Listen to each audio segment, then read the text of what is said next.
Hello guys, in this video I'm going to show you how to check leaderboard on the Clash Royale application. But first of all, I just want to mention, please don't forget to subscribe to our channel, because at 100,000 subscribers we are going to show you our YouTube revenue statistics and growth strategy, how to make money online. So let's jump into it. First of all, open the application on your device.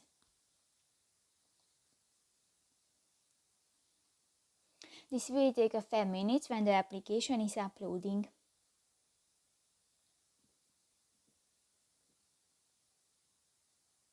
Click to the three lines at the upper right corner of the screen and go to the second option, the leaderboards. And here you can check the players leaderboard, the clans and clan wars leaderboard, and you can check this. So that's pretty much it for this video, guys. See you in the next one. Bye bye.